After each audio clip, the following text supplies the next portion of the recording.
The church was packed. 200 people dressed in black, a father lying in his casket, his daughter standing beside him, barely holding herself together.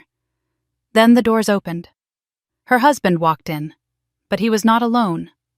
Beside him was a woman, young, pregnant. 7 months pregnant. His hand rested on her belly like a declaration, like a challenge, like he wanted every single person in that room to see exactly what he had done. Gasps, whispers, a hymnal hitting the floor. And his wife? She did not scream. She did not cry. She did not collapse.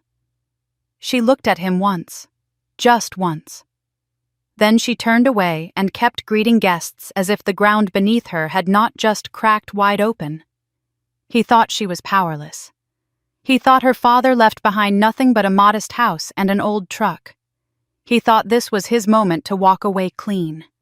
He had no idea that the will had already been executed. He had no idea the accounts had already been sealed. And he had absolutely no idea that the quiet woman he had just humiliated in front of her father's memory had inherited $300 million. Every satisfying moment of what happens next, he earned himself. The lesson. This story will teach you something most people learn too late. Silence is not weakness. Patience is not surrender. And the person who controls the outcome is never the loudest one in the room. It is the one who prepared while everyone else was performing. If you have ever been underestimated, overlooked, or written off by someone who confused your kindness for weakness, this story was made for you. If that opening gave you chills, wait until you hear the ending. Stay until the last word. I promise it will be worth every minute. And if stories about quiet strength, real justice, and dignity that does not need applause matter to you, hit that subscribe button right now. Turn on the notification bell so the next story finds you before anyone else. Drop a comment and tell us where you are watching from and what time it is there. And if this story resonates with someone you know, share it. Sometimes the right story reaches the right person at exactly the right moment. The funeral hall was silent when Mark Garrison walked in. His hand rested on the belly of another woman. Brooke Calloway was 7 months pregnant. Her dress was tight. Her heels clicked against the marble floor like a countdown nobody asked for. Mark did not lower his head. He did not let go of her hand. He walked forward with the confidence of a man who believed the room owed him something. Emily Whitman stood by her father's casket, dressed in black, her hands folded, her expression unreadable.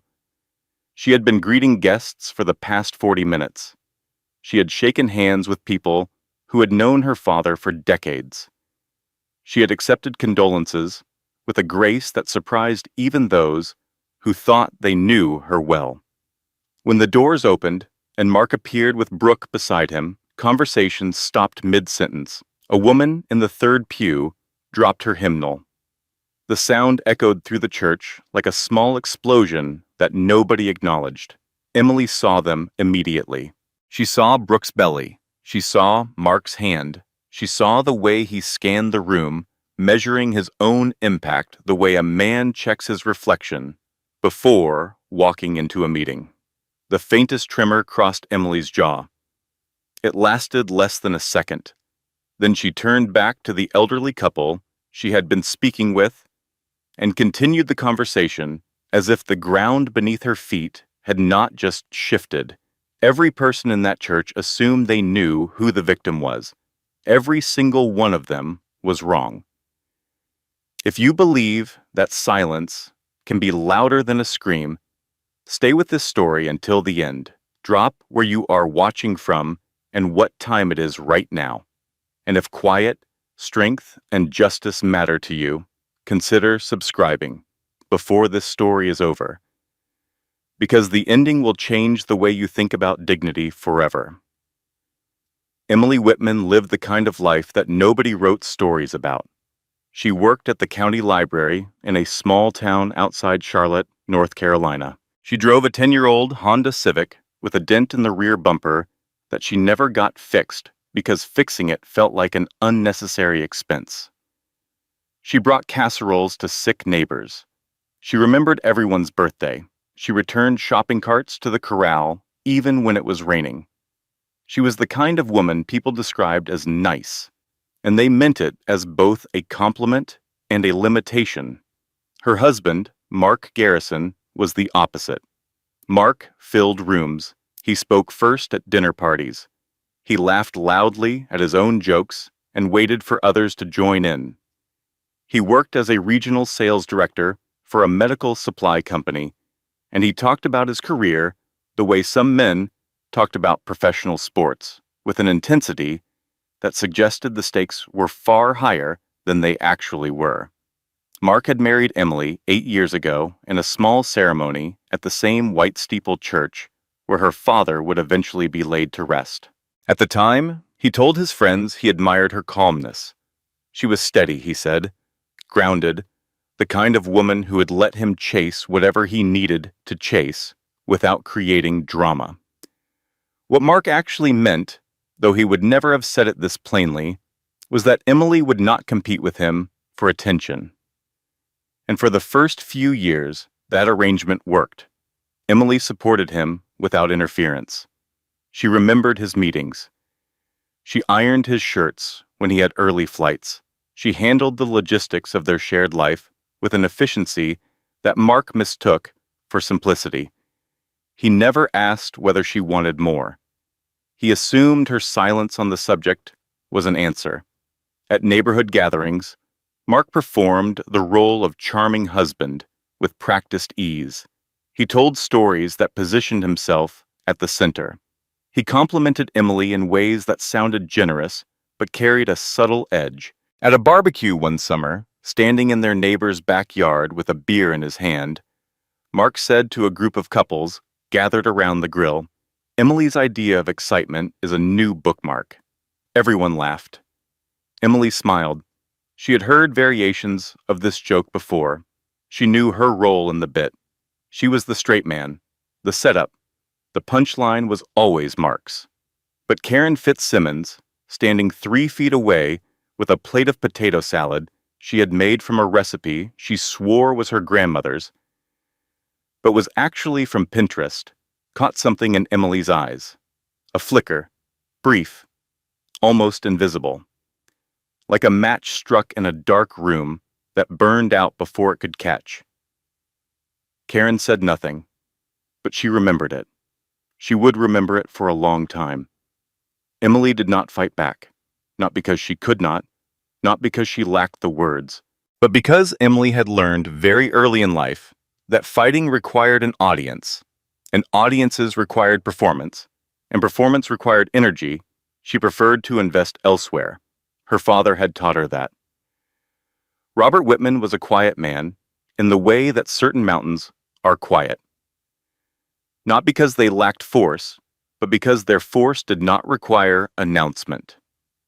He lived in a modest ranch house on 3 acres outside Charlotte. He drove a Ford truck he had owned for 12 years. He wore the same brown jacket to church every Sunday until the elbows wore thin, and then he patched them rather than buying a new one. Neighbors assumed Robert was comfortable, maybe a retired contractor, maybe a man who had done well enough with a small business and invested carefully. Nobody asked directly because Robert did not invite financial conversation. He talked about weather, about woodworking, about the tomatoes he grew in his backyard that were always better than anyone else's, but that he never bragged about. What nobody knew, what even Emily did not fully understand until much later, was that Robert Whitman had built and sold 3 companies between 1985 and 2005. He had invested the proceeds with the same patience he applied to everything else. He had grown those investments across decades, compounding quietly, avoiding attention the way some people avoided debt. Robert Whitman was worth $300 million. He lived in a ranch house because he wanted to. He drove an old truck because it still worked. He wore a patched jacket because waste offended him more than appearances ever could. And he watched his son-in-law with the careful attention of a man who understood exactly what carelessness looked like when it believed itself invisible. One Sunday after dinner, Mark excused himself early. Something about a call he needed to make. His chair scraped the floor as he stood. He did not push it back in. The front door closed behind him a moment later, and Emily heard his car start in the driveway. Robert sat across from his daughter at the kitchen table. The dishes were still between them. He did not mention Mark's departure directly. Instead, he asked a question that seemed, on the surface, unrelated. Does he show up when things are difficult? Emily hesitated. She wanted to say yes. She wanted the answer to be simple. But Robert Whitman had raised her to respect the difference between what she wished were true and what she observed to be true. He tries, she said carefully. Robert nodded slowly. Then he said something Emily would carry with her for years. A man who cannot sit still at your table will not stand beside you when it matters. Emily did not argue. She did not defend Mark. She absorbed the words the way she absorbed everything her father said, quietly, completely, and with the understanding that he was rarely wrong about people. Robert stood, cleared his plate, and changed the subject to tomatoes. But later that night, alone in his study, he made a phone call to a man named Daniel Mercer. The conversation lasted 11 minutes. When it ended, Robert opened a drawer, removed a folder he had been adding to for 3 years, and placed it on his desk. Then he turned off the light and went to bed. The preparations had already begun. Mark Garrison met Brooke Calloway at a regional sales conference in Raleigh on a Tuesday in October. She was 29. She worked as a receptionist at a competing firm. She had auburn hair, an easy laugh, and a habit of asking questions that made the person she was talking to feel like the most interesting man in the room. This was not manipulation exactly. It was instinct. Brooke understood attention the way a plant understood sunlight. She turned toward it naturally. Mark noticed her at the hotel bar during a networking mixer. She was standing alone, holding a glass of white wine, looking just uncomfortable enough to seem approachable. He walked over and introduced himself with the confidence of a man who had never been told no in a way he believed. Their conversation lasted 2 hours. Brooke laughed at his stories. She asked about his career with what felt like genuine interest. She told him he seemed like someone who was going places, and Mark absorbed that compliment the way dry ground absorbs rain. By the end of the evening, he had her phone number. By the end of the week, he had texted her 14 times. By the end of the month, they were meeting for dinners that Mark described to Emily as client obligations. The affair did not begin with passion or moral collapse. It began with conversation, with complaints shared over drinks, with a slow erosion of a boundary that Mark had never respected enough to maintain. Brooke asked questions that Emily had stopped asking years ago. How was your day? What are you working toward? Do you feel appreciated? Mark told himself these were things a man needed: affirmation, excitement, the sense that someone recognized his potential. He told himself Emily had stopped providing them. He told himself the affair was a symptom of a marriage that had already failed. Each justification built on the last until betrayal no longer felt like a choice. It felt like inevitability. Emily noticed the shift before she could name it. The signs were small at first. A phone angled away at the dinner table. A new password on his laptop. A sudden interest in his appearance that had nothing to do with her. Mark began speaking about ambition with a sharpened edge, as if the word justified a growing impatience with the life he shared with his wife. He criticized her more. Her cooking lacked creativity. Her schedule was too predictable. She never wanted to do anything exciting. The complaints were never loud enough to qualify as arguments. They existed in the space between conversation and accusation, the kind of chronic, low-grade contempt that erodes a person so gradually they mistake the damage for normalcy. Emily did not confront him. She had learned from her father that confrontation only worked when you controlled the outcome. Without that control, all confrontation did was teach the other person how to lie more carefully.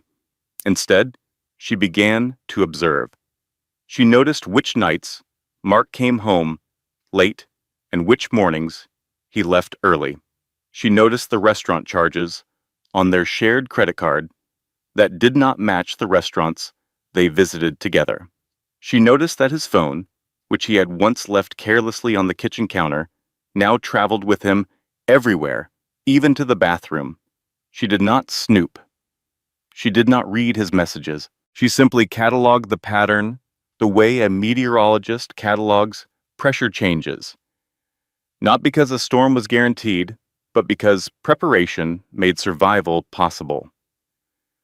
One evening in November, Emily found a receipt in the pocket of Mark's sport coat while hanging it in the closet. A jewelry store, a necklace, $412.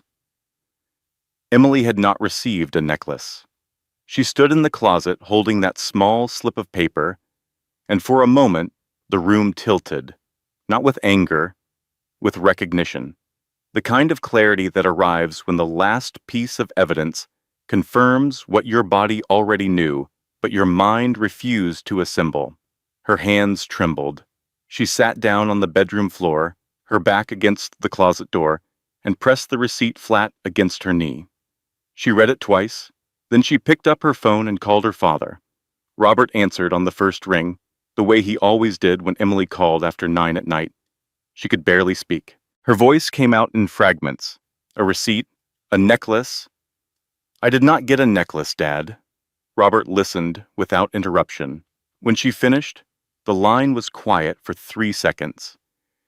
Then he said, "Come to the house tomorrow. Bring nothing. Tell no one." Emily arrived at her father's ranch house the next morning at 10. The kitchen smelled like coffee.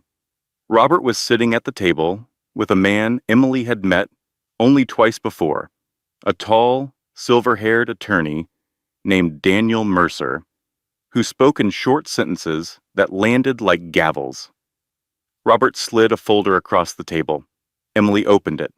Inside were documents she had never seen: trust agreements, asset summaries, beneficiary designations, account numbers. The language was dense, legal, precise, but the numbers were clear. $300 million. Emily's hands stopped moving. She looked at her father. "Why did you not tell me?" Robert met her gaze with the calm certainty of a man who had spent decades preparing for this exact question.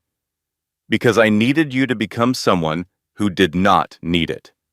Now I need you to become someone who can protect it." Daniel Mercer explained the structure. The trust was irrevocable. It was designed to insulate assets from marital claim.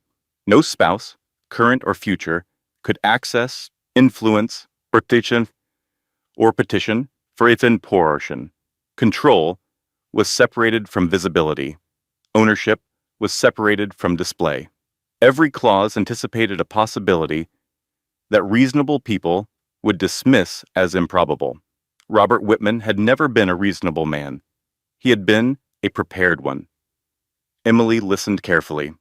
She asked questions. She took notes in the small notebook she always carried. When the meeting ended, she hugged her father longer than usual. He held her without speaking. Then he stepped back and said something she would replay in her mind many times in the months that followed. "You do not need his permission to be safe."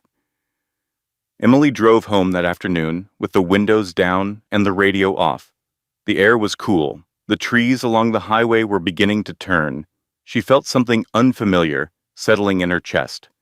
Not relief exactly, not confidence. Something more structural than that. A foundation she had not known existed was now visible, and it changed the weight of everything above it. When she got home, Mark was on the couch watching television. He did not look up. "How is your dad?" he asked without interest. "Fine," Emily said. She walked into the bedroom, closed the door, and placed the folder in a locked drawer beside her passport. Then she sat on the edge of the bed and stared at the wall for a very long time. Here is something worth remembering. When someone mocks you publicly and frames it as humor, they are not joking. They are testing how much you will tolerate, and your tolerance becomes their permission. Robert Whitman was diagnosed with late-stage pancreatic cancer on a Monday morning in January. The doctor delivered the news in a small office with fluorescent lighting and a framed diploma on the wall that nobody ever looked at. Robert sat in the chair across from the desk, his hands resting on his knees, his expression unchanged. Emily sat beside him. She had driven him to the appointment because he had mentioned feeling tired. And Emily had learned that when her father mentioned anything about his body, the situation was already serious. The doctor spoke carefully, choosing words designed to soften reality without obscuring it. He talked about options and timelines, and the importance of quality of life. Robert listened to all of it. Then he asked one question. How long? The doctor paused.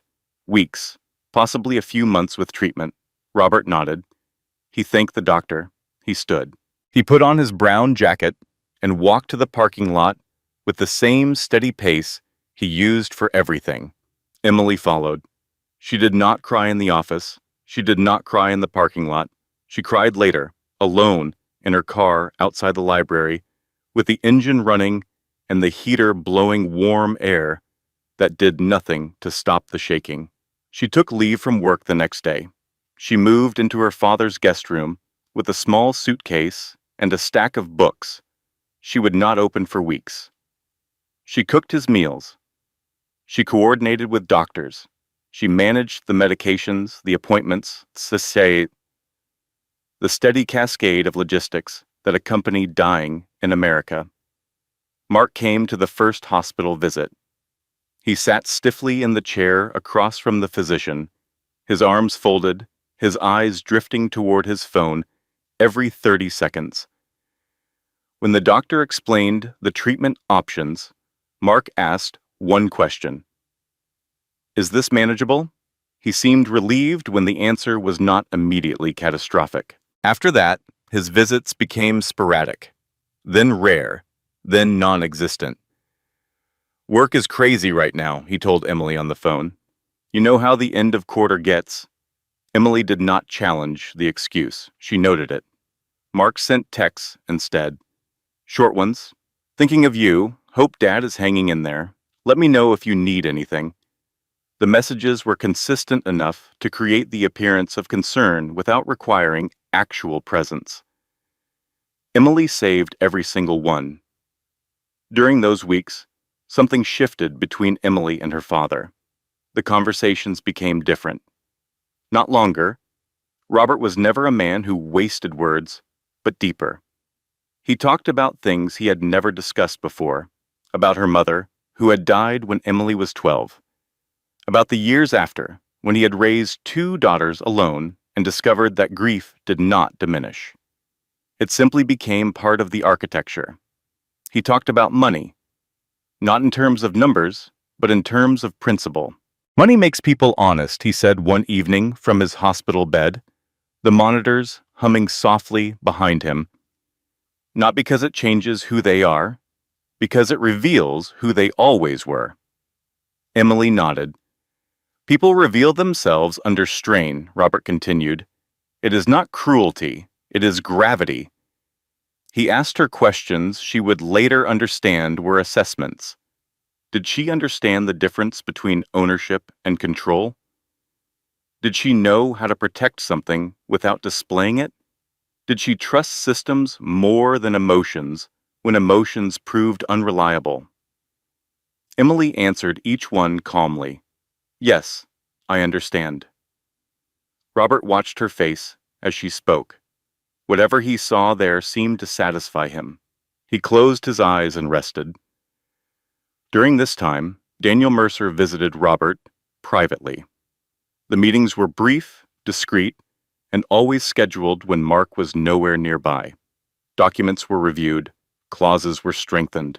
3 additional protective provisions were added to the trust after Robert overheard Mark on the phone one evening during a rare visit talking to someone about quarterly numbers while his father-in-law lay in the next room connected to an IV drip. Robert did not confront Mark. He called Daniel instead. Claire arrived 2 weeks after the diagnosis. Emily's older sister flew in from Charleston on a Wednesday evening carrying a suitcase and an expression that combined exhaustion with something harder to name. Claire Whitman Douglas was 38, blunt, protective, and had not spoken to Emily in nearly 5 years. The estrangement had started over their father's secrecy. Claire had wanted Robert to enjoy his wealth, to travel, to live openly.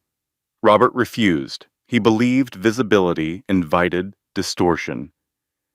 They argued.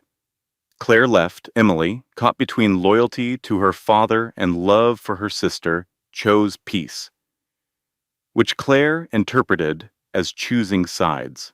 Now Claire stood in the doorway of Robert's ranch house, looking at Emily with an expression that was equal parts relief and accusation. "You could have called me 6 months ago," Claire said. "You could have called me any time in 5 years," Emily replied. They stared at each other for a long moment. The hallway was quiet. The clock on the wall ticked. Then Claire dropped her bag on the floor and said, "Fine. We are both terrible. Where is Dad?" Claire's presence changed the texture of everything. She was louder than Emily, more direct, less patient with subtext. She asked questions Emily would not ask. She said things Emily only thought. When Mark called one evening and Emily answered with her usual quiet politeness, Claire stood in the kitchen doorway and mouthed the words, "Hang up on him," with an intensity that almost made Emily laugh. Almost. Not quite, but almost. Robert's condition deteriorated steadily through February. He grew thinner. His movements slowed. His voice, once steady enough to anchor any conversation, became something Emily had to lean close to hear. But his mind remained sharp. He asked about Mark exactly once. Emily answered honestly. Robert listened. Then he said, "I am glad you understand the difference between what you wish were true and what you know to be true." Emily held his hand. She did not cry in front of him. She saved that for later, in the guest room, with the door closed and a pillow pressed against her face so that nobody would hear. Robert Whitman died on a Thursday morning in early March. Emily was beside him. The room was quiet. The monitors had been turned off hours earlier at his request. There were no dramatic last words. He simply looked at his daughter, and with a voice so soft it barely qualified as sound, he said, "You will be all right." Emily believed him. Claire arrived 17 minutes too late. She stood in the hallway outside his room, her hand on the wall, her shoulders shaking. Emily came out and held her. They stood like that for a long time, two sisters who had lost 5 years to stubbornness, reunited by the one man who had loved them both with equal ferocity and unequal methods.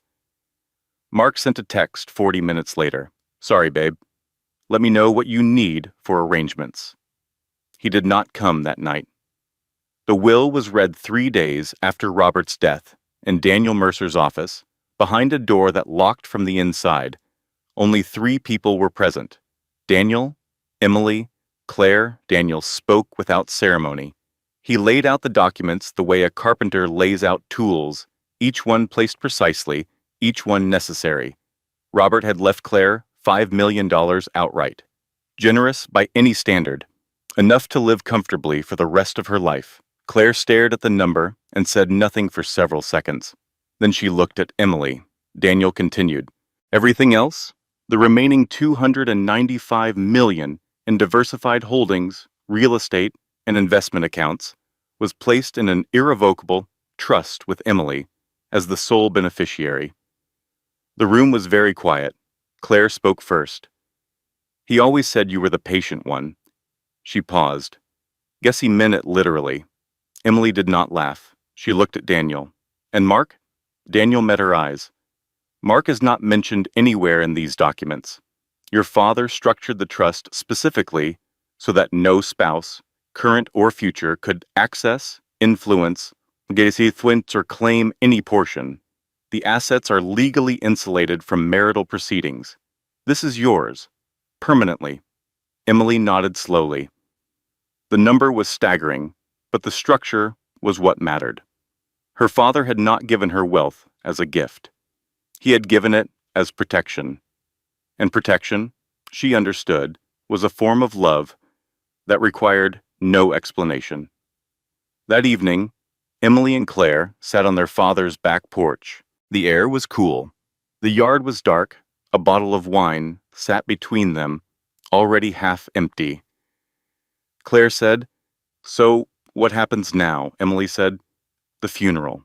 Then the rest." Claire looked at her sister carefully. "And Mark?" Emily took a long sip of wine. "Mark does not know about the trust. He does not know about any of it." Claire raised an eyebrow. "How?" Emily almost smiled. "He never asked." For one evening, Emily allowed herself to feel safe. She had resources. She had legal protection. She had her sister back. The wine was good. The porch was quiet.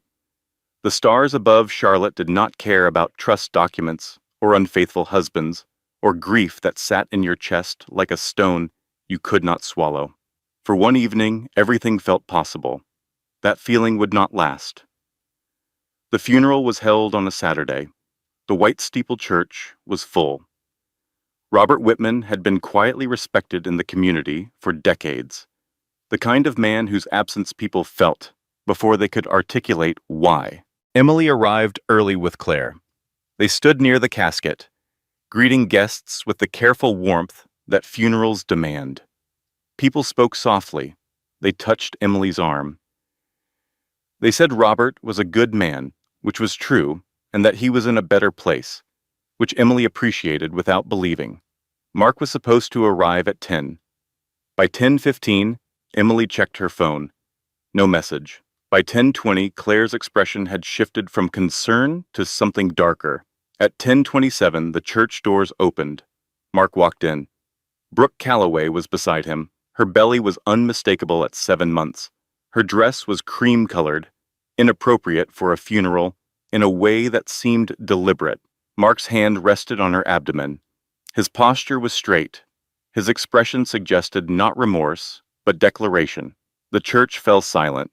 Not gradually, immediately. The kind of silence that follows a gunshot or a confession. Karen Fitzsimmons, sitting in the fourth row with her husband and her opinions, actually stood up. Then she sat back down, her mouth open, her potato salad temporarily forgotten. Claire gripped Emily's arm. Her voice was barely a whisper. "Tell me I am hallucinating." "You are not," Emily said. "I am going to kill him," Claire said. "Not in church," Emily replied. Claire's jaw tightened. "Fine. Parking lot." Emily watched Mark guide Brooke to a pew near the middle of the church. Watched him sit down without looking at her. Watched Brooke place her hand on her belly with a possessiveness that had nothing to do with motherhood and everything to do with territory. The whispers started. They moved through the pews like wind through wheat. Emily felt every single one of them. She felt the pity. She felt the judgment. She felt the curiosity of people who were already composing the version of this story they would tell at dinner. When it was time for Emily to deliver her reading, she walked to the podium on legs that felt borrowed from someone else. She opened the Bible to the passage her father had chosen months ago. She began to read. Her voice cracked on the second sentence. She stopped. The entire church watched. 200 people held their breath. Emily stood at the podium, with her father's words in front of her and her husband's pregnant mistress in her line of sight. And for 3 seconds, that lasted a lifetime, she could not speak. Then she inhaled. She straightened her shoulders. She finished the reading without looking up again. When she returned to her seat, Claire reached over and held her hand without looking at her. Pastor Jim Briggs delivered the eulogy. He had known Robert for 40 years. His voice was calm, measured, unhurried, and every single sentence was a surgical instrument.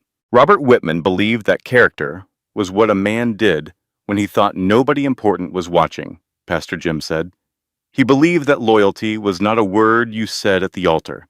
It was a choice you made every single day after. He never looked at Mark.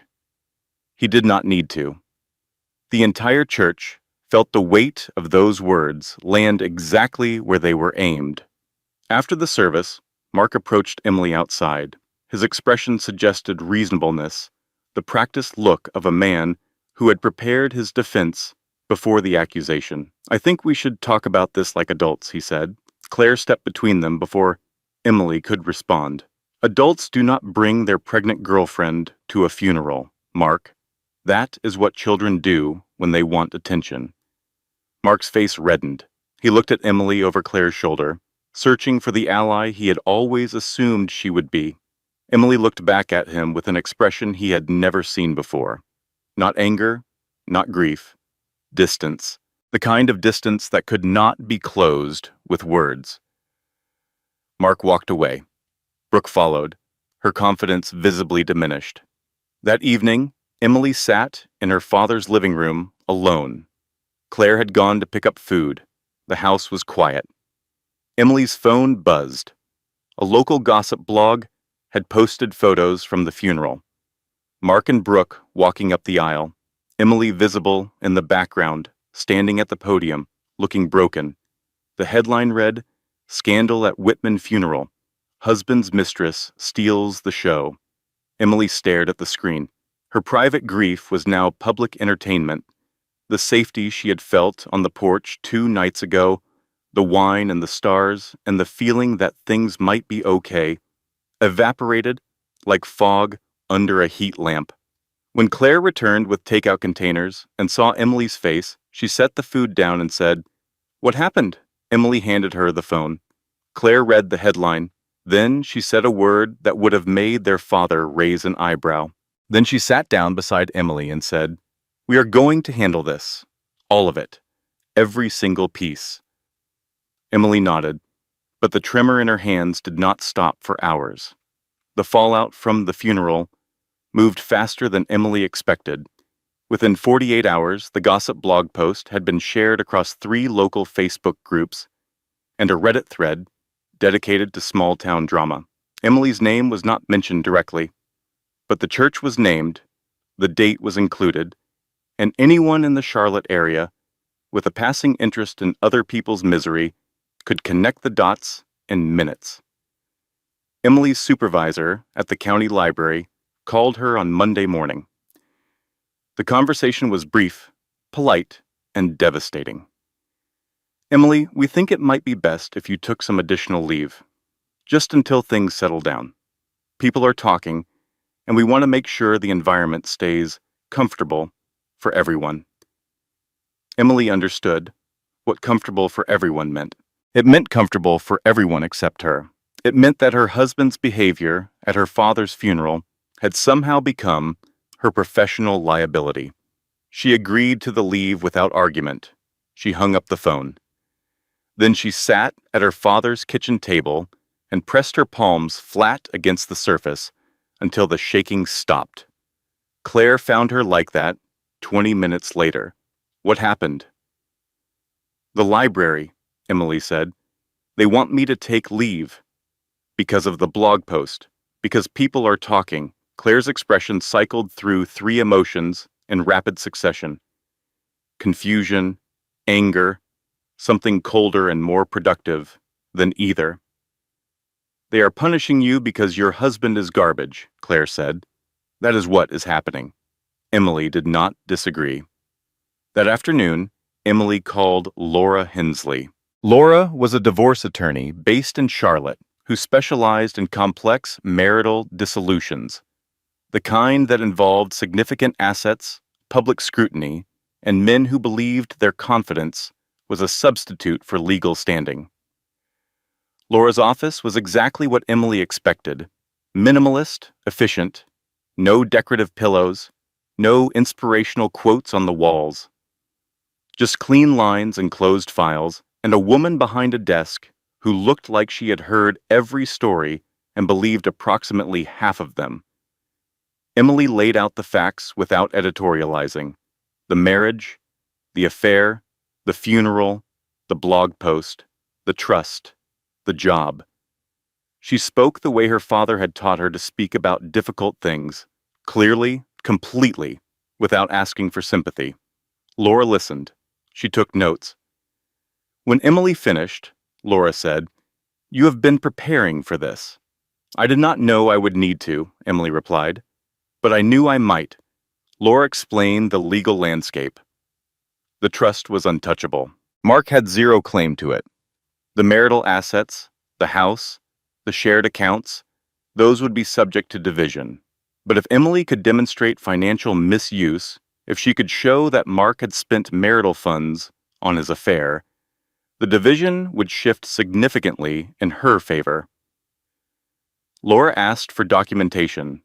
Emily reached into her bag and pulled out a folder: bank statements, credit card records, emails she had forwarded to a secure account, the jewelry receipt from November, transaction records that showed hotel stays, restaurant charges, and a lease payment for an apartment Emily had never visited. Laura reviewed the materials for several minutes, then she looked up. "This is thorough," she said. "How long have you been collecting this?" "Since the receipt," Emily said. "About 4 months." Laura nodded. "We can work with this, but I need you to understand something. The strength of your position is your consistency. Do not escalate. Do not provoke. Do not give him anything that can be reframed as reactive behavior. Let the record do the work." Emily understood. Her father had operated the same way. Let the evidence speak. Let time do the sorting. Trust process over impulse. She drove home that evening feeling something she had not felt since the funeral. Not hope exactly. Direction. That feeling lasted 6 days. On Saturday morning, Emily checked the mailbox and found a thick envelope addressed to her. Inside was a legal filing. Mark had filed for divorce first. His petition described their marriage in language Emily barely recognized. He claimed emotional neglect. He claimed Emily had become distant and unresponsive. He claimed he had tried repeatedly to repair the relationship and been rebuffed. He framed himself as a man who had made difficult but honest choices. And buried in the third page, a line that made Emily's stomach drop. Petitioner requests full disclosure of any inherited wealth, trust assets, or transfers received by respondent during the course of the marriage. Mark had heard rumors. He did not know the number, but he smelled money. Emily sat in Laura's office the following Monday, the filing spread on the desk between them. Her voice cracked for the first time since the funeral. "He humiliated me at my father's funeral. He brought his pregnant mistress to the church. And now he is saying I am the one who failed." Laura leaned forward. "Emily, look at me." Emily looked up. "This is what they do," Laura said. "They write the story they need to believe. Our job is not to argue with his story. Our job is to make his story irrelevant. Here is something worth knowing. If you ever find yourself reading legal papers that describe your marriage in a way you do not recognize, where you are suddenly the villain in a story you lived honestly, know this: the filing is not the verdict. It is one person's opening argument. And arguments need evidence. Truth needs patience. Emily expected Mark to be the only adversary. She was wrong. Brooke Calloway was not the passive mistress Emily had assumed her to be. emboldened by Mark's public declaration at the funeral, by the legal filing that positioned him as the aggrieved party, and by her own growing anxiety about a future that depended entirely on a man she barely knew, Brooke decided to insert herself directly. The message arrived on Emily's phone at 9:43 on a Tuesday night. "Emily, I know this is hard, but Mark and I are building something real. I hope you can find peace. I genuinely do. Brooke." Emily stared at the screen for a long time. The words were polite, the tone was measured, and beneath every carefully chosen syllable was an assertion of territory so brazen it almost deserved respect. Claire, who was staying in Emily's guest room while the divorce proceedings were underway, read the message over Emily's shoulder. "I have never wanted to fight a pregnant woman before," Claire said. "Today is a first." Emily did not respond to the message. She screenshotted it instead. She forwarded it to the secure folder. She placed her phone face down on the table and breathed.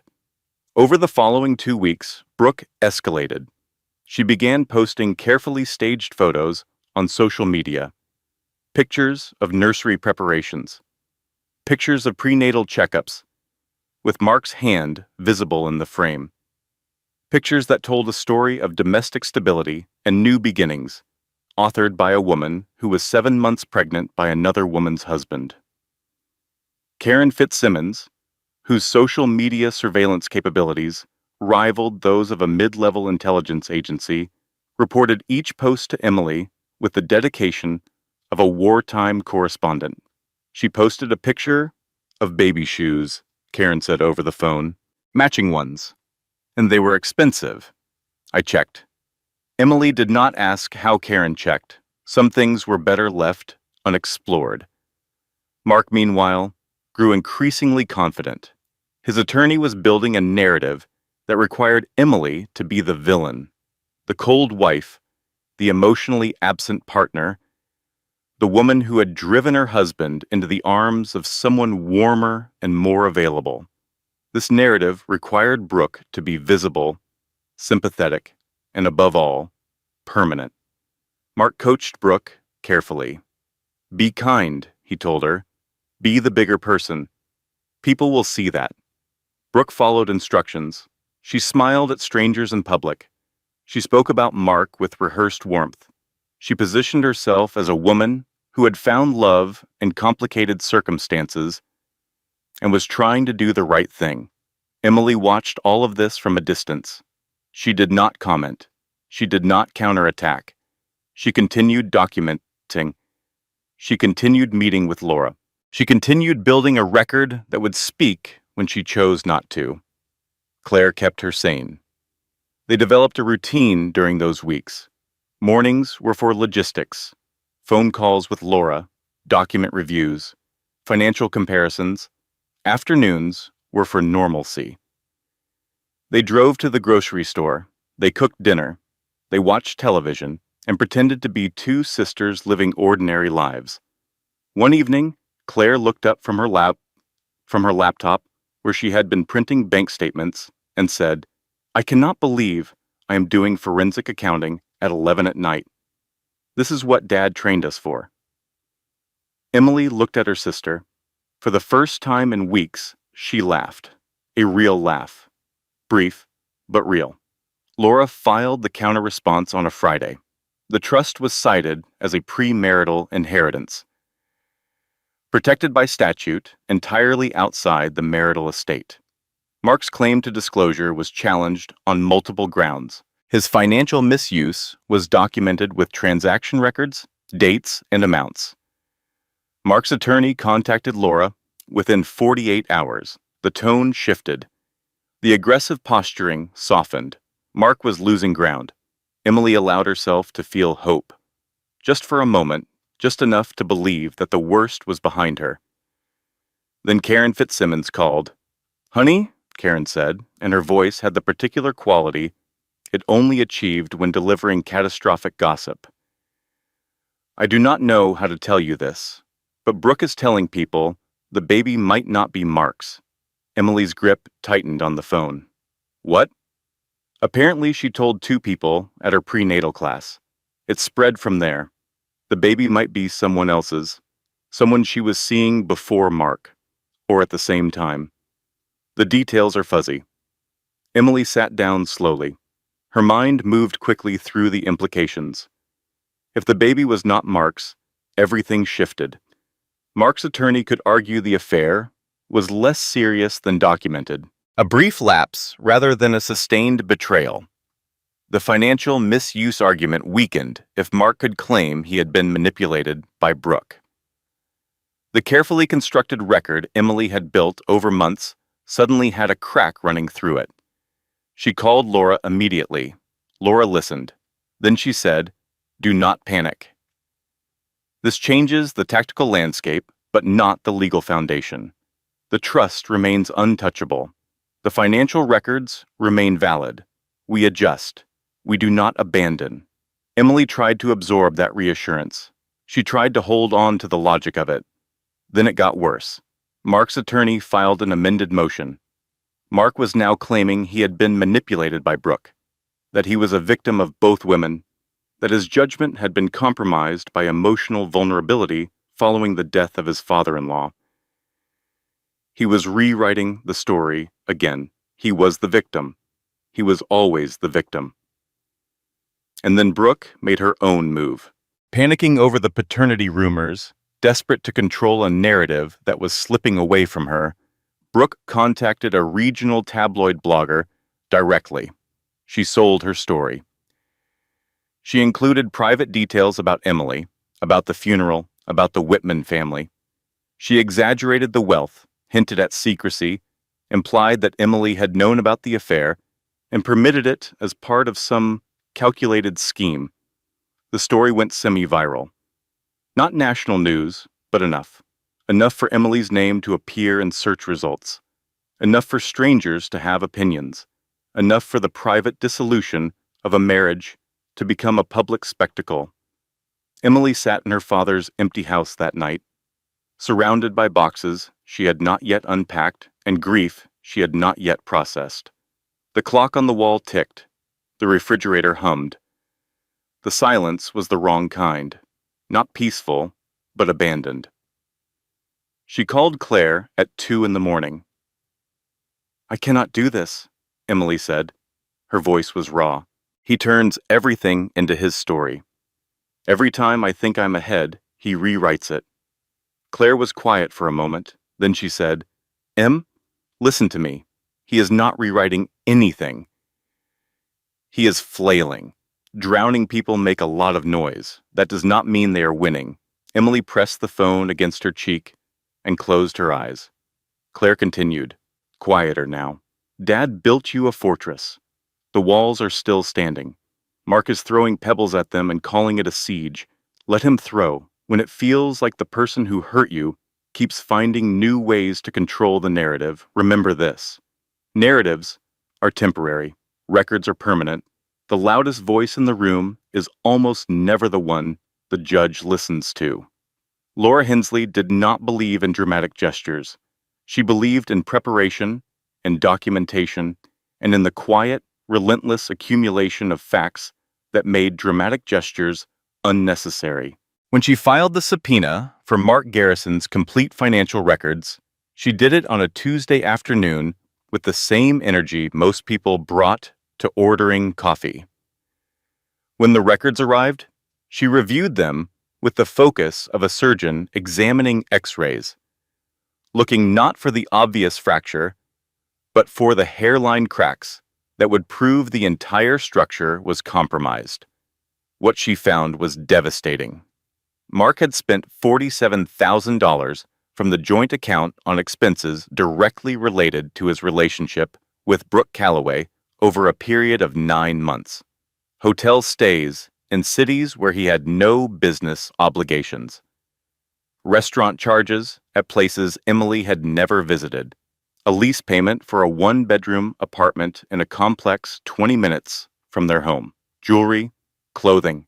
A weekend trip to Savannah that Mark had described to Emily as a sales conference. Each transaction was documented with dates, amounts, and merchant details. Each one correlated precisely with the timeline of the affair, and each one used funds from an account that legally belonged to both Mark and Emily. But the financial records were only part of it.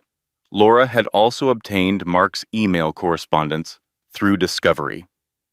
And Mark, who had spent months believing that nothing he wrote would ever be examined by anyone with authority, had been remarkably generous with his honesty. In one email to Brooke, sent at 11:47 on a Tuesday night, Mark had written, "Emily is dead weight. She has been for years. Once this is finalized, everything will be simpler. The money situation will correct itself."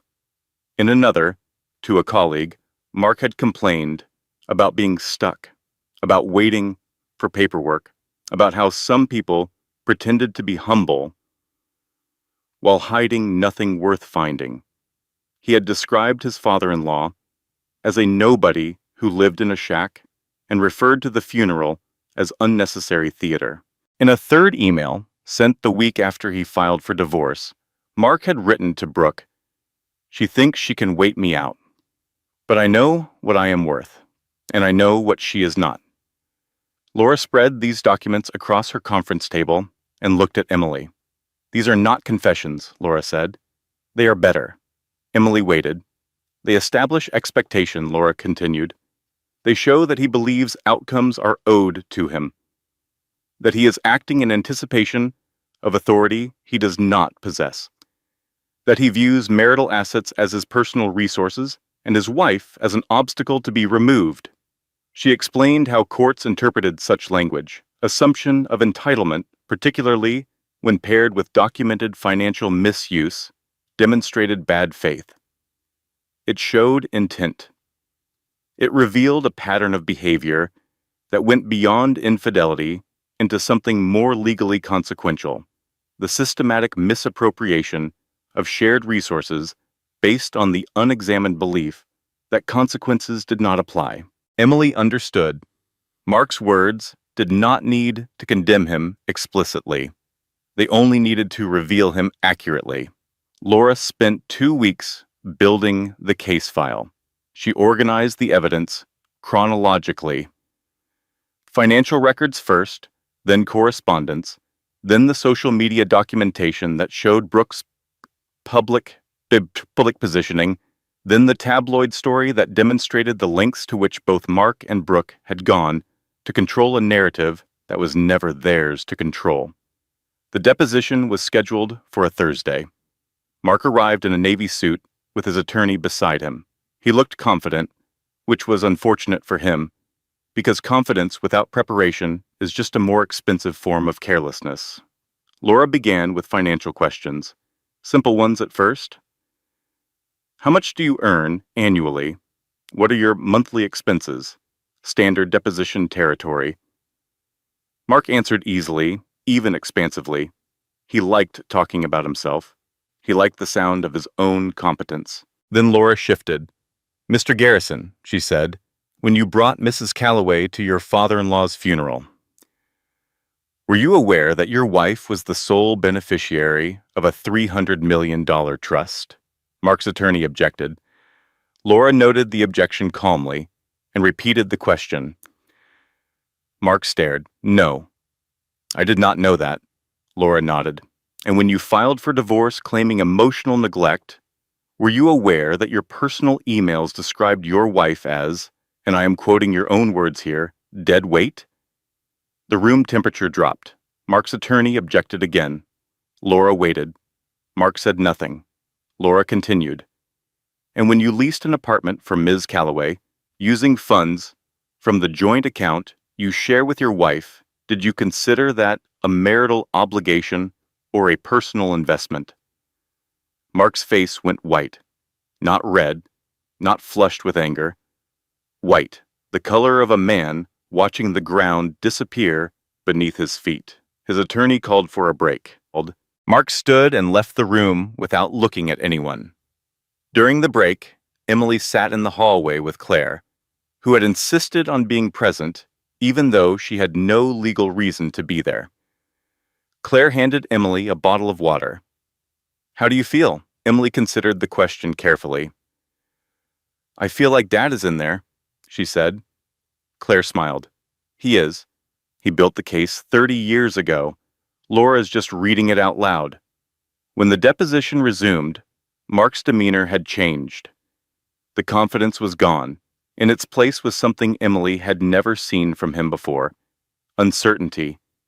The unsettling awareness that the story he had been telling himself for months bore no resemblance to the story the evidence told. Laura continued for another hour. She asked about every significant transaction. She asked about every email. She asked about the timeline of the affair, the funeral, the amended filing. Each question was precise, documented, and impossible to deflect with charm. By the end, Mark's attorney was visibly recalibrating. The aggressive posture they had maintained since the initial filing was dissolving. The demands were narrowing. Reality was asserting itself in the places where confidence had once lived. When the deposition ended, Mark stood slowly. He looked across the table at Emily for the first time since the session began. Emily looked back at him with an expression that contained no anger, no satisfaction, and no pity.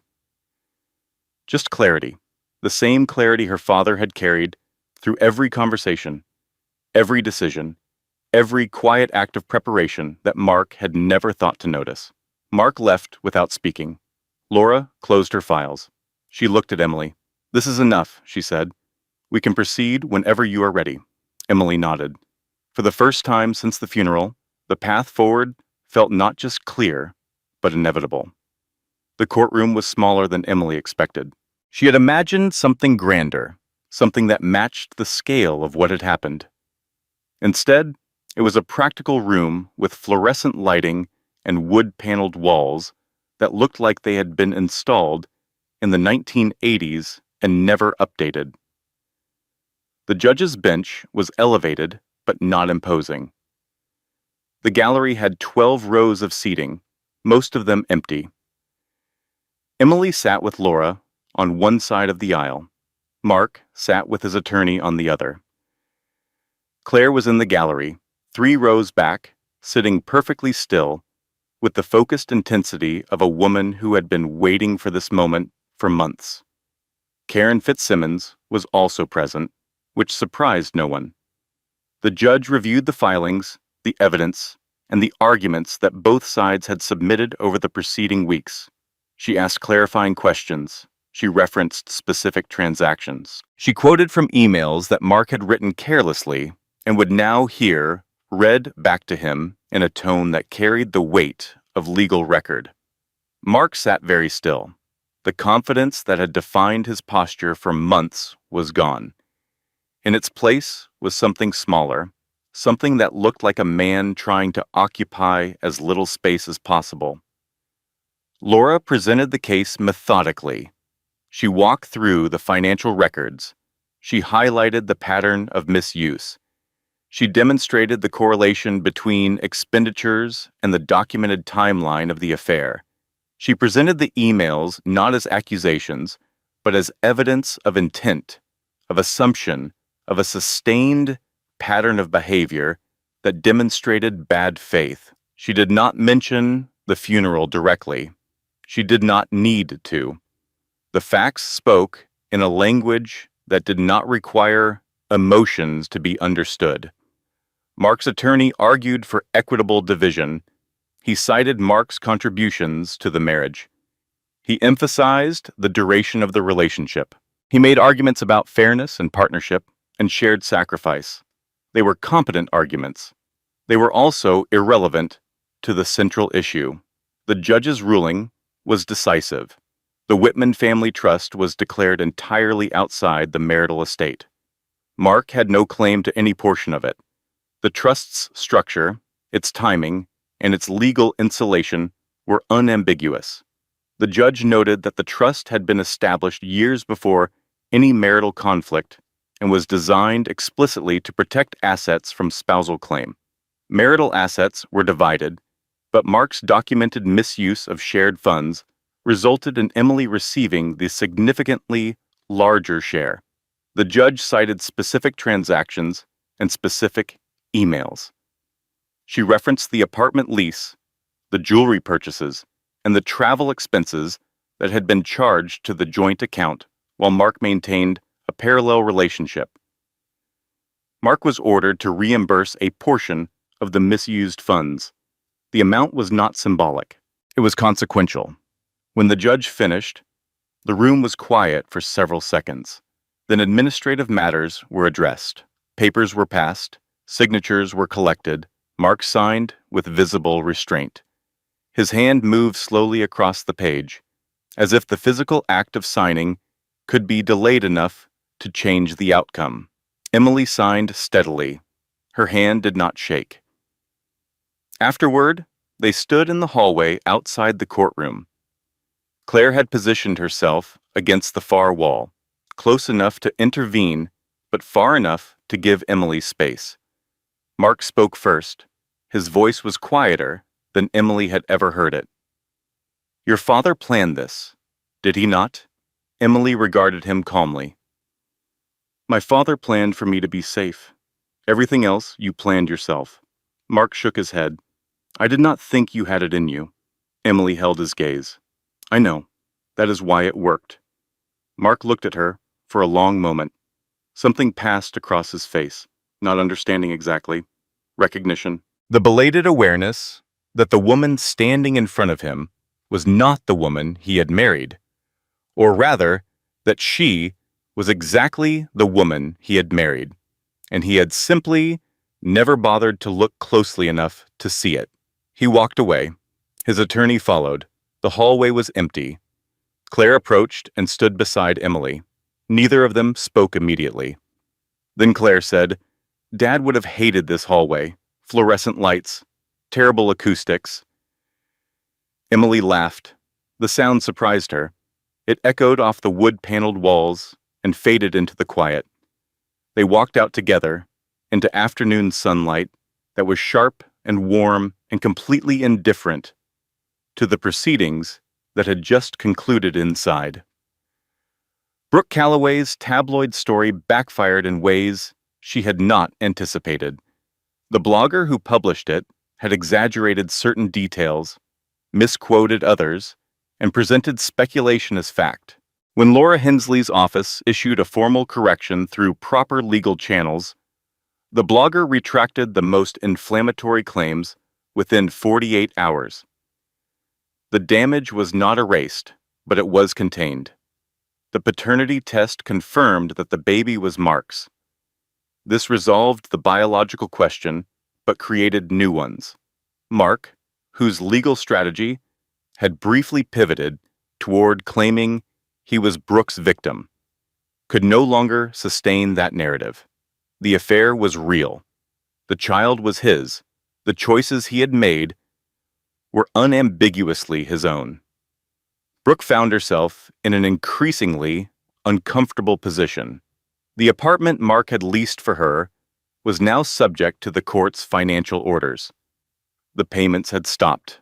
Mark, whose income was reduced by the reimbursement he owed Emily, could no longer maintain the lifestyle he had promised. The confidence that had attracted Brooke in the first place was gone, replaced by a bitterness she had not signed up for. Mark distanced himself from Brooke gradually, then abruptly. Phone calls became shorter. Visits became rarer. The future he had described to her in those late-night emails, the one where everything would be simpler, failed to materialize. Brooke was left alone, 8 months pregnant, in a complex whose lease was expiring, with a story she had sold to a blogger that now made her look foolish rather than sympathetic. Emily learned all of this secondhand through Claire and Karen Fitzsimmons, whose information network operated with a reliability that formal intelligence agencies would have envied. One morning, Claire mentioned casually that Brooke's mother had posted on social media asking for community support.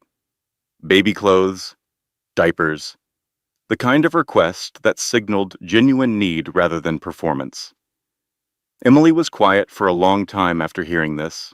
She sat at the kitchen table, her coffee growing cold, staring at a point somewhere beyond the wall. Then she said, "The baby did not choose any of this." Claire looked at her. Emily contacted Brooke's mother through an intermediary, not directly, not publicly. She arranged a small fund, not large enough to constitute reconciliation or forgiveness, large enough to cover medical expenses for the baby's first year. The arrangement was anonymous. Brooke would never know where it came from. Her mother would know only that someone had offered help without conditions. Claire watched Emily handle the logistics with her usual precision and said, "You are a better person than me." Emily shook her head. "This is not about being good. It is about not becoming something I do not want to be." In the weeks that followed, Emily moved through the practical aftermath of the divorce with the same methodical calm she had applied to everything else. She sold the house she and Mark had shared. The process was efficient. She did not linger over rooms or replay memories. She signed the papers, divided the proceeds as the court ordered, and moved forward. Her new apartment was smaller. It was intentional. The walls were bare when she arrived. The rooms echoed slightly. It felt like a place that had not yet been claimed by anyone's story, and Emily found that quality restful. She unpacked slowly over weeks rather than days. She placed items deliberately. She hung one photograph, a picture of her father standing in his backyard, holding a tomato the size of a fist, looking at the camera with an expression that suggested the tomato was the most important thing in the world. Claire helped with the move. She stayed in Charlotte longer than either of them had planned. The 5 years they had lost to stubbornness were not fully recovered, but they were being addressed, one conversation at a time, one evening on the porch at a time. One night, sitting on the small balcony of Emily's new apartment, Claire said, "Can I ask you something?" Emily nodded. "When did you know?" Claire asked. "Not about the affair. When did you know about Dad? About the money?" Emily thought carefully before answering. She owed her sister honesty, even when honesty was complicated. "The day after the receipt," she said. "When I found the necklace charge, I called Dad. He brought me to Daniel's office. That was the first time I saw the documents." Claire processed this quietly. "So you knew for months. Before the funeral, before the filing, before all of it." "Yes," Emily said. "And you did not tell me," Claire said. Not accusatory, just factual. Emily met her sister's eyes. "You were not speaking to me. And Dad asked me not to tell anyone. Anyone meant anyone." Claire nodded slowly. She took a sip of wine. Then she said, "He was protecting you from me too." "Not from you," Emily said. "From the possibility that someone might find out before the protection was in place." Claire was quiet for a long time. Then she said, "I spent 5 years angry at him for being secretive. And his secrecy is the reason you are sitting here right now instead of fighting for scraps in a courtroom." Emily did not respond. Some truths did not require acknowledgement. They just required space. Mark attempted contact once after the divorce was finalized. An email framed as reflection. He spoke about regret, about misunderstanding, about how things might have been different if he had known more. Emily read the email once. She did not respond. She archived it and closed the folder. The impulse to reply, to correct, to explain was there. It existed briefly, like a match struck in a dark room. Then it went out. She understood now that Mark would always need an external explanation for internal failures. His version of events required her to be deceptive so that he could remain unexamined. Emily declined the role. She had been cast in his story long enough. 6 months after the divorce was finalized, Emily Whitman started a nonprofit. It was small, a single office in a converted storefront on a side street in Charlotte. 2 desks, a filing cabinet, and a coffee pot that worked intermittently. The organization provided financial literacy resources For women going through divorce, women who did not know how to read a bank statement, who did not understand what a trust was, who had never been taught that their signature on a document carried as much legal weight as their husband's. Emily did not attach her name publicly. The organization was called Whitman Resource Center, which people assumed was named after the poet. Emily did not correct them. She worked there 3 days a week. She answered phones. She organized workshops. She sat across the table from women who looked the way she had looked in Laura's office months ago, frightened, confused, and beginning to understand that the story they had been living was not the story they had been told. She did not offer pity. She offered information. She walked them through documents. She explained terms. She connected them with attorneys who worked on sliding scales. She told them, without drama, that knowledge was not power. Knowledge was protection. Power was what other people called it when they wanted you to feel guilty for having it. Claire visited monthly from Charleston, where she had returned, but with the understanding that distance no longer meant disconnection. They talked on the phone twice a week. They argued about small things. They laughed about smaller ones.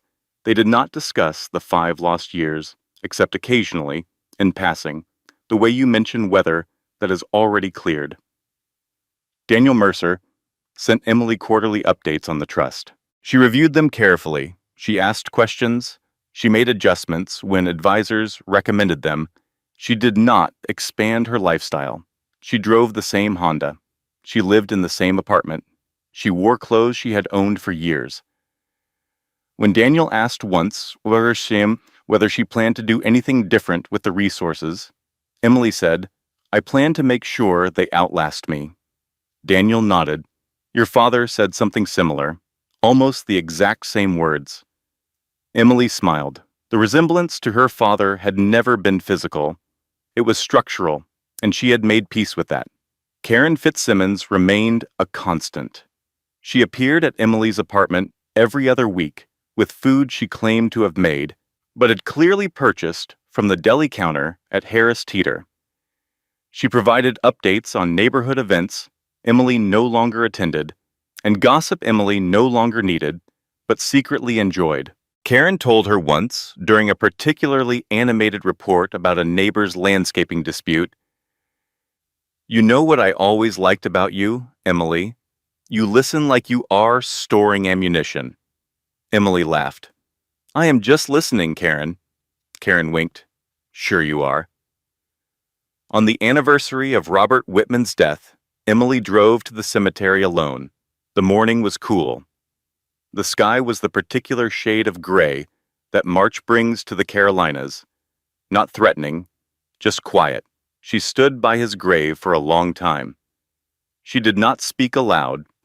She did not bring flowers, because Robert had always said cut flowers were a waste of something that was better off alive. She brought instead a photograph, one she had found while unpacking. Robert standing in front of his first business, 1987. Young, thin, wearing a suit that did not fit well, and an expression that suggested he already knew it did not matter. She placed the photograph against the headstone. The wind moved softly through the trees. Somewhere nearby, a bird sang something repetitive and unremarkable that still managed to sound exactly right. Emily thought about what her father had given her, not the money, though the money mattered, not the trust, though the trust had saved her. What he had given her was a way of seeing the world that did not require performance, that did not confuse volume with value, that understood dignity as something you maintained rather than something you won. She thought about Mark, not with anger, not with forgiveness exactly, with the particular clarity that comes after a storm. When the air is clean and the damage is visible, and you can finally see the landscape for what it always was, rather than what you hoped it might become. Mark Garrison had believed that the loudest person in the room controlled the story. He was wrong. The person who controlled the story was the one who did not need to tell it, because the evidence already had. Emily stood at her father's grave for 15 minutes. Then she walked back to her car, started the engine, and drove to the Whitman Resource Center, where a woman named Sarah was waiting for her first appointment and had no idea that the woman who would sit across from her and explain the basics of asset protection was worth $300 million and drove a 10-year-old Honda with a dent in the bumper. Emily parked. She checked her reflection in the rearview mirror. She looked the same as she always had, unremarkable, steady, present. She walked inside. The final truth is this: Emily Whitman never raised her voice. She never demanded respect. She never humiliated the man who humiliated her. She never performed her pain for an audience or her strength for applause, and yet she never lost a single thing that mattered. Not her dignity, not her future, not the quiet strength her father spent a lifetime teaching her to trust. Mark Garrison believed that confidence was a substitute for character. He believed that ambition excused cruelty, and that charm could outrun consequence. He believed these things until the evidence made belief irrelevant. Brooke Calloway believed that love required no verification, that a man's promises were worth more than his patterns, that a future built on someone else's wreckage could somehow stand on solid ground. She learned otherwise, slowly and without mercy. And Robert Whitman, who never lived to see the resolution he had spent decades preparing for, was proven right about the only thing he ever truly cared about. His daughter would be all right. Not because she was wealthy, not because she was clever, but because she understood something most people learn too late, and some people never learn at all. Dignity does not require an audience. Justice does not require applause. And the most powerful victories are almost always the ones that never need to be announced. If this story stayed with you, if you have ever been the quiet one in a room full of noise, the one people underestimated because you did not perform your pain, then you already know what Emily knew from the beginning. Silence is not weakness. Patience is not passivity. And the truth, when it finally arrives, does not need your help to be heard. Drop a comment. Tell us where you are watching from and what time it is right now. And if you have ever been underestimated and came out the other side, this story was for you. Subscribe so the next one finds you too. Closing disclaimer: this content was carefully researched, developed, and manually edited by our team to deliver meaningful storytelling with real-life lessons. Every character is fictional. Every emotion is intentional. And every word was chosen to remind you that your quiet strength is not a flaw. It is your greatest advantage. Thank you for watching. We will see you in the next story.